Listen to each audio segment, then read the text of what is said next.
Let's go to the back end now with cornerbacks coach Marshall Roberts, and that's tough to beat. We've got Mean Joe Green and Chima, two references of a couple of really good defensive players. Sure. But you have control of the back end on the cornerback spot. And let's talk about two guys. Keith Best, Coach Gill.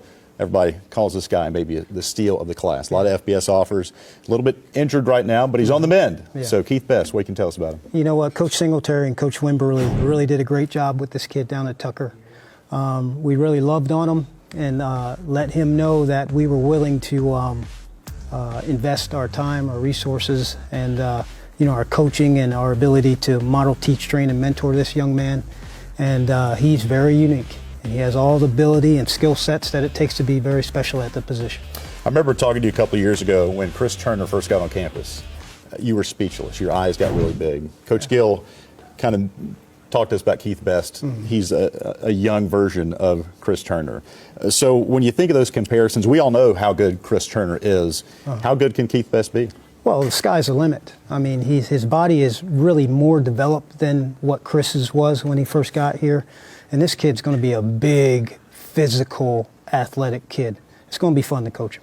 You hear a lot about not only the kids, but the families and getting the families on campus and talking to them. How important is that in this process? That's unbelievably important because you get to see the way they've been trained, the way they've been taught, where they come from, what their background is, the great things about a young man, and then you have to know the not so great things about a young man.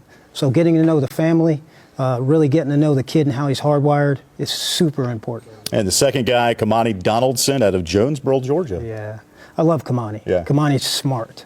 Kamani is very good academically. He is physical. He's probably one of the most physical guys in this class. He'll come down, he'll knock you out.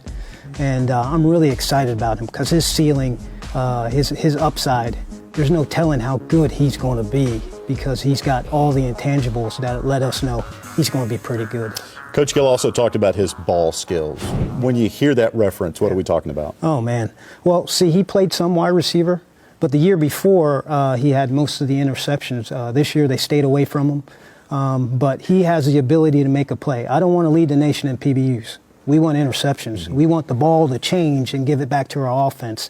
So he has that ability to cover somebody, but also finish with an interception. That's ball skills. Last year, 26 takeaways. Can this back end be as good in 2017? Oh, there's no doubt. And it's not really all about the back end. It's about that front end. Yeah. You get some pressure up there and that ball goes up in the air. Half of those interceptions are because of the D-line. All right, Marshall, always good seeing you, and have a great spring, okay? Thanks.